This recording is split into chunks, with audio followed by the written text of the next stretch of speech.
En conformité avec la disposition de l'article 39 de la Constitution ivoirienne, qui fait obligation aux vainqueurs de l'élection présidentielle de prêter serment devant le Conseil constitutionnel, gardien de la Constitution ivoirienne, dans les 48 heures qui suivent la proclamation officielle des résultats de l'élection.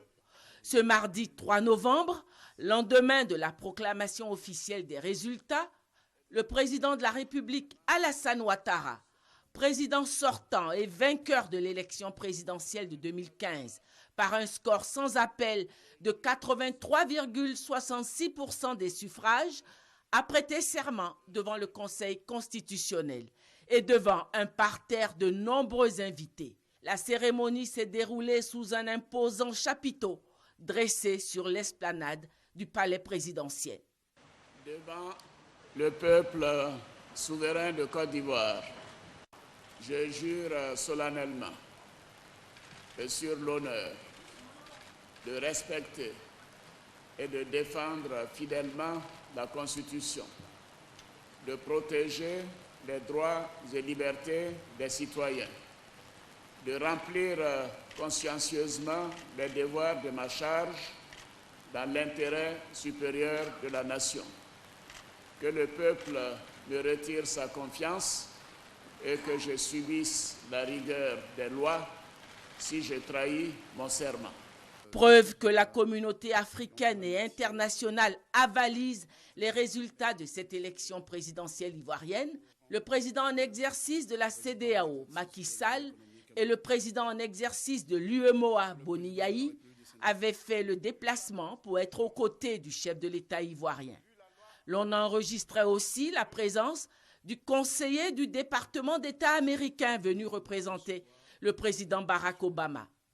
Prenaient aussi part à cette cérémonie les représentants des organisations internationales et sous-régionales accréditées en Côte d'Ivoire.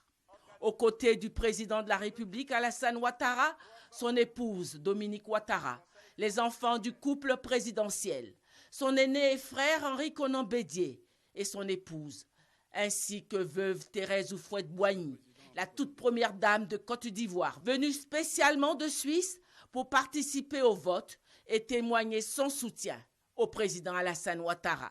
Les candidats à l'élection du président de la République, les présidents d'institutions, les membres du gouvernement, les officiers supérieurs, les rois et chefs traditionnels, une foule d'invités prenaient part à cette cérémonie.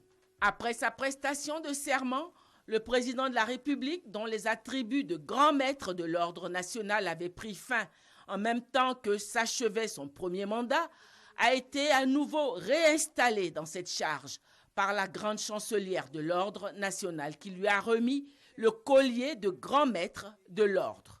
Monsieur Alassane Ouattara, président de la République,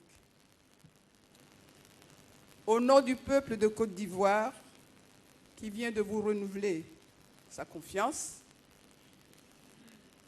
nous vous reconduisons comme chef souverain et grand maître des ordres.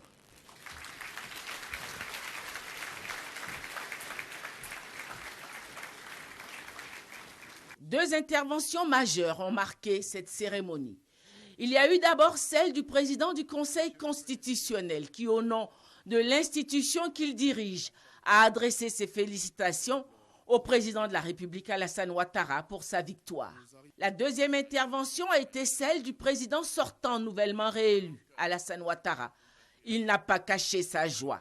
En ce jour solennel du mardi 3 novembre 2015, date de ma prestation de serment pour mon deuxième mandat en tant que président de la République de Côte d'Ivoire, je suis particulièrement heureux et cela se lit sur mon visage. Je suis heureux. Je suis heureux car notre pays a remporté une grande victoire. Oui, une grande victoire dont le mérite revient à chaque Ivoirien, à chacune et à chacun de vous. S'il a dressé un bilan de son premier mandat, pour ce second mandat qui démarre, il a d'ores et déjà annoncé deux importants chantiers prioritairement. Je vais, dans les prochaines semaines, prendre deux grandes initiatives. Tout d'abord, nous devons renforcer notre processus de réconciliation nationale. Ensuite, le deuxième grand point, nous devons nous munir d'une nouvelle constitution qui doit garantir l'égalité de tous, la cohésion nationale et la stabilité de nos institutions. À la fin de son allocution, le président de la République a serré de nombreuses mains avant de se rendre sur l'esplanade du palais présidentiel pour recevoir les honneurs militaires qui lui ont été rendus par la musique et 4 sections de la garde républicaine, ainsi que le drapeau et sa garde.